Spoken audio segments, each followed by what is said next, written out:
Sai IAS academy पर आप सभी का स्वागत है। बच्चों, जैसा कि हम पढ़ा रहे हैं आप सभी को उत्तर प्रदेश राज्य विशेष, ठीक है। तो हमारी जो कहानी थी वो चंद्रगुप्त मौर्य अर्थात मौर्य साम्राज्य तक आ गई थी, ठीक है। मौर्य साम्राज्य चूँकि अशोक के बाद जो है बौद्ध धर्म का काफ़ी प्रचार प्रसार हुआ ऐसी उत्तर प्रदेश में और तमाम भारत के विभिन्न हिस्सों में, ठीक है। उसके बाद जो है नए राजवंश की स्थापना हुई जिस राजवंश का नाम था बेटा शुंग वंश। क्या नाम था? शुंग वंश। चूंकि शुंग वंश का संबंध जो है शुंग वंश से जुड़ी हुई चीज़ें जो हैं वो हमारे उत्तर प्रदेश में भी उसको कुछ प्रमाण है और वहाँ से सवाल आपको देखने के लिए उत्तर प्रदेश में मिलते भी हैं। कई सारे सवाल ऐसे जो पूछे गए हैं, ठीक है। देखिए, शुंग वंश क्या था, मैं आपको थोड़ी सी बात पहले बता दूं।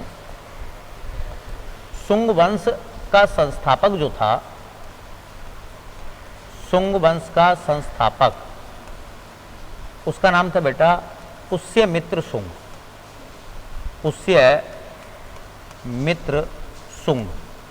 तो एक सवाल तो ये याद रखो कि शुंग वंश का संस्थापक कौन था, तो पुष्यमित्र शुंग था, ठीक है।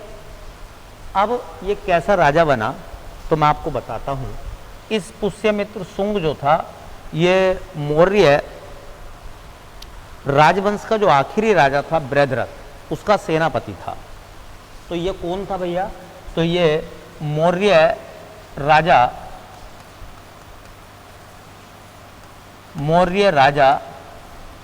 बृहद्रथ का सेनापति था। बृहद्रथ का सेनापति था कौन? पुष्यमित्र शुंग। और इसने बृहद्रथ की हत्या कर दी।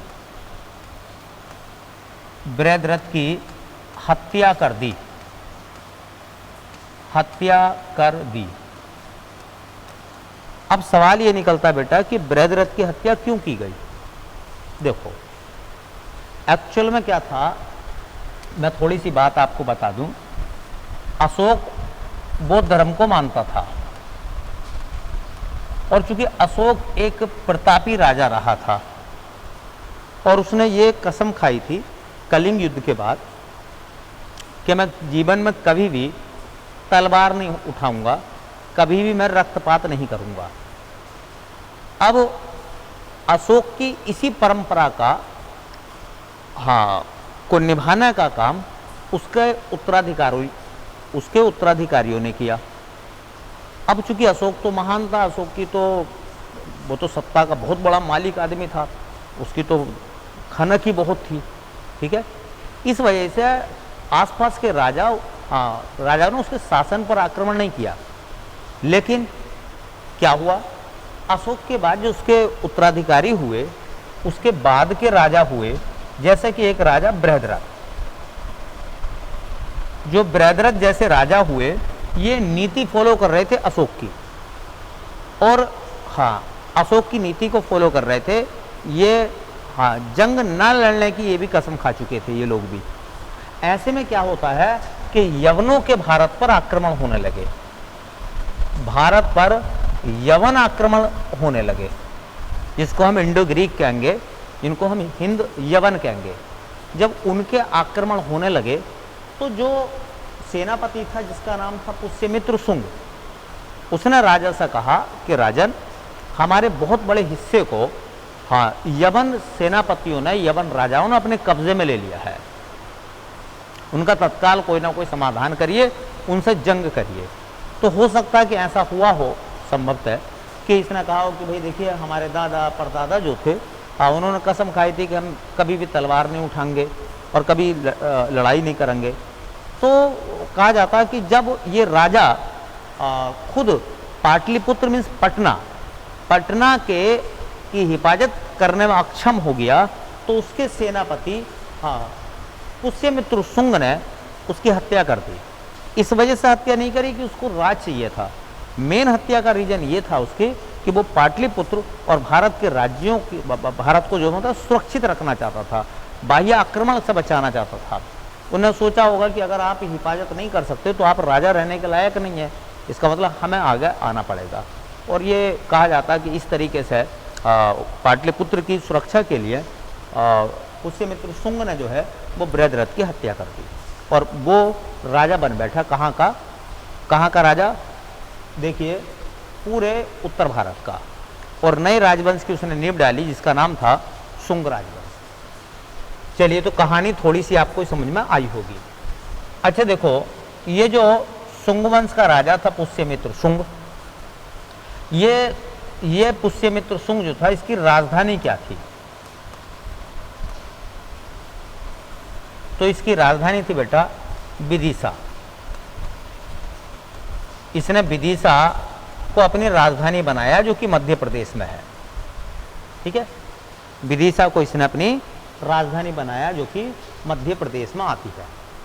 अब क्या हुआ उसके बाद? देखो, आपको पता कि अशोक के दौर से बृहद्रथ तक जो धर्म जिसको बढ़ावा मिला वो धर्म था बौद्ध धर्म, क्योंकि अशोक और उसके परवर्ती राजाओं ने भी बौद्ध धर्म को संरक्षण प्रदान करा, जिससे बौद्ध धर्म जो है वो फलने और फूलने लगा, है ना। तो जो पुष्यमित्र शुंग आया, हाँ, वो बौद्ध धर्म को ना अपनाया, उसने बौद्ध धर्म को संरक्षण नहीं दिया, ब्राह्मण धर्म को संरक्षण दिया। इसलिए कई बार सवाल पूछा जाता है कि भारत में पुनः ब्राह्मण धर्म की स्थापना किसने की थी? भारत में पुनः ब्राह्मण धर्म की स्थापना किसने की थी? तो भारत में पुनः ब्राह्मण धर्म की स्थापना करी थी पुष्यमित्र शुंग ने। तो हम ये कह सकते हैं कि पुष्यमित्र शुंग जो था उसका धर्म क्या था? तो उसका धर्म था बेटा ब्राह्मण धर्म। ब्राह्मण धर्म के उत्थान के लिए उसने काम किए हैं। ब्राह्मण धर्म को उसने, हाँ, राज्य के धर्म जो है बनाया है अपना। ठीक है, इस तरह से इसके प्रमाण है बहुत सारे, और उसमें से एक प्रमाण मिलता है अयोध्या शिलालेख। अयोध्या शिलालेख चूंकि अयोध्या यूपी में है, इसलिए सवाल उत्तर प्रदेश के हिसाब से बहुत बेहतर बनेगा। बहुत बेहतर सवाल क्या बनेगा बेटा? उत्तर प्रदेश के हिसाब से देखो, सवाल ये बनेगा कि अयोध्या शिलालेख जो है, अयोध्या शिलालेख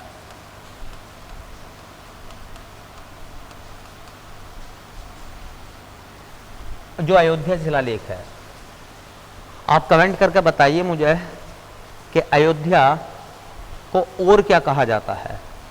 अयोध्या को और क्या कहा जाता था पहले? अयोध्या का दूसरा नाम क्या था? ठीक है, ऑप्शन कोई नहीं है, आपको कमेंट करके उसका जवाब देना है। अयोध्या का दूसरा और नाम क्या है?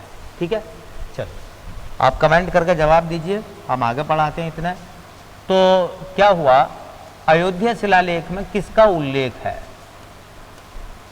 तो अयोध्या शिलालेख में उल्लेख मिलता है एक राजा का जिसका नाम है पुष्यमित्र शुंग।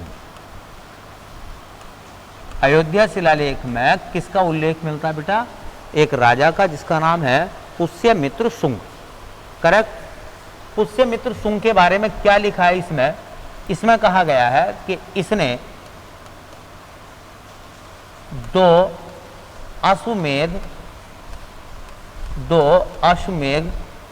यज्ञ कराए।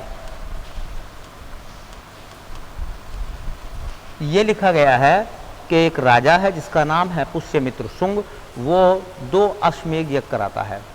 अश्वमेध यज्ञ आपने सुना भी होगा, क्या होता था कि अश्वमेध यज्ञ में, हाँ, घोड़ा छोड़ा जाता था। क्या? यज्ञ के बाद घोड़े को छोड़ा जाता था और उसके पीछे पीछे सेना रहती थी, है ना।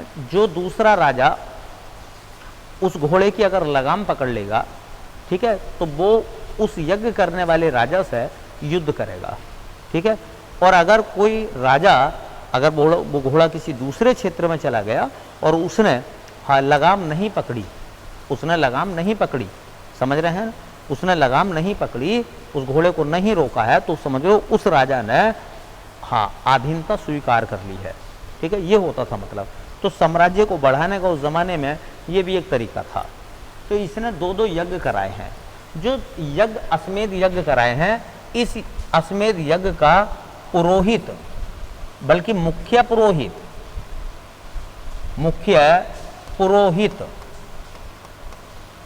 पुरोहित या अध्यक्ष किसको बनाया गया बेटा? तो मुख्य पुरोहित बनाया गया था पतंजलि को। पतंजलि जो थे, हाँ, उनको अश्वमेध यज्ञ का मुख्य पुरोहित या पुजारी या अध्यक्ष बनाया था। तो एक सवाल पूछा जाता कई बार एग्जाम में कि जो पतंजलि हैं वो किसके समकालीन हैं, किस राजा के समय के हैं वो? तो वो पुष्यमित्र शुंग के समकालीन है। समकालीन का मतलब उसके काल के हैं, ठीक है। पतंजलि से भी 2-3 सवाल पूछे जाते हैं बेटा। पहला सवाल ये पूछा जाएगा कि जो पतंजलि है ना, वो किस चीज के प्रतिपादक हैं? पतंजलि ने किस चीज का प्रतिपादन करा था? तो योग दर्शन। योग दर्शन के प्रतिपादक कौन है? पतंजलि। योग दर्शन के प्रतिपादक कौन है बेटा? पतंजलि, ठीक है। अच्छा सवाल है, आया है एग्जाम में एक दो बार। एक सवाल और बन सकता है कि जो योग दर्शन है, इस पर आधारित उन्होंने एक ग्रंथ लिखा था। पतंजलि के ग्रंथ का नाम क्या है? महाभाष्य। तो महाभाष्य के लेखक कौन है? पतंजलि। पर एक किस भाषा में है? संस्कृत भाषा में। संस्कृत भाषा में लिखा गया है। किसको लिखा गया है बेटा? हाँ, महाभाष्य को। और महाभाष्य के लेखक कौन है? पतंजलि। तो एक सवाल पूछा जाएगा, अयोध्या शिलालेख में किस राजा का उल्लेख मिलता है?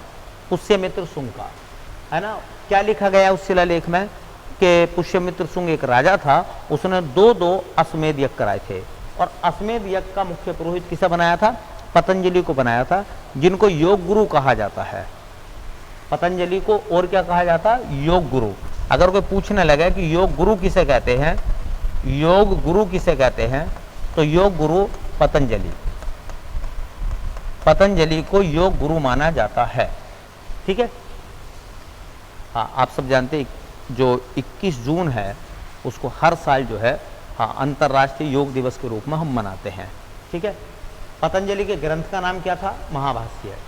योग गुरु किसे कहते हैं? पतंजलि को। चलिए, अब सवाल ये निकलता है कि जो पुष्यमित्र शुंग था, शुंग वंश था, शुंग वंश का अंतिम राजा, शुंग वंश का अंतिम राजा कौन था? तो उसका नाम था देवभूति। देवभूति।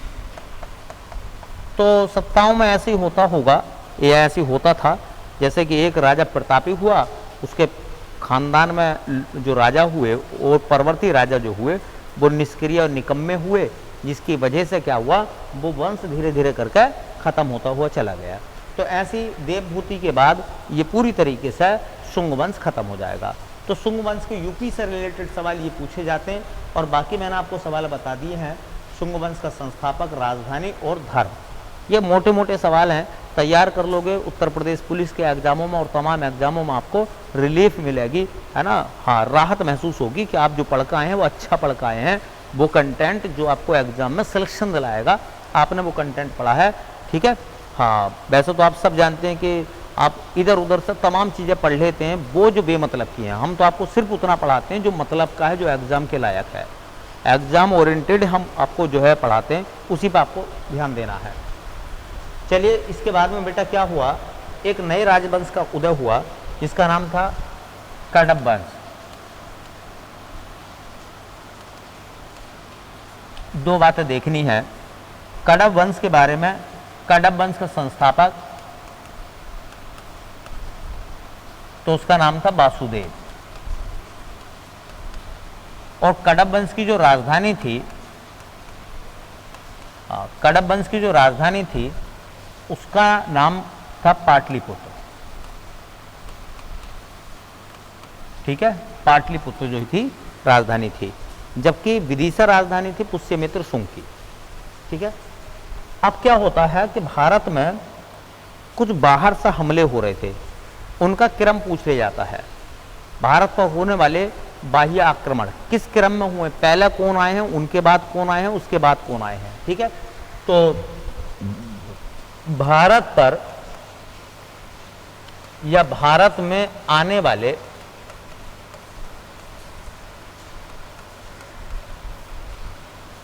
विदेशी, भारत पर जो दूसरे देशों के हमले हुए उनमें क्रम से जो लोग आए हैं वो कौन कौन से आए हैं। सबसे पहले आए थे यवन शासक, यवन कह दो या हिंदी यवन कह दो, ठीक है। दूसरे आए थे बेटा शक, यवन के बाद कौन आए थे, शक। शकों के बाद में कौन आए थे, तो वो आए थे कुषाण। ये क्या है, ये बाहर के लोग हैं, ये बाह्य आक्रमणकारी हैं, ठीक है। तो पहले हम इन तीनों को पढ़ेंगे, हाँ, यवन कौन थे, शक कौन थे, कुषाण कौन थे, और उसके बाद जो है हम आगे चलेंगे, ठीक है। हाँ, आगे चलेंगे हम, जो वंश आएगा हमारे पास में जिसका नाम होगा, हाँ, गुप्त साम्राज्य। बहुत बड़ा साम्राज्य है, बहुत सारी चीज़ें उत्तर प्रदेश में मिली हैं, है ना। तो मिलते हैं फिर आगे अगली क्लास में इस वंश के बारे में, पहले इनके बारे में पढ़ाएंगे। और बोर मत होना, चीज़ों को नोट डाउन करते रहना, थोड़ा थोड़ा करके कंटेंट पढ़ते रहना। हर एग्जाम में जो उत्तर प्रदेश का आप एग्जाम दोगे उन सब में आपको लगेगा कि आप अच्छा पढ़ के आए हैं, ठीक है। तो मिलते हैं बेटा नेक्स्ट क्लास में, तब तक के लिए आप सभी का बहुत बहुत धन्यवाद।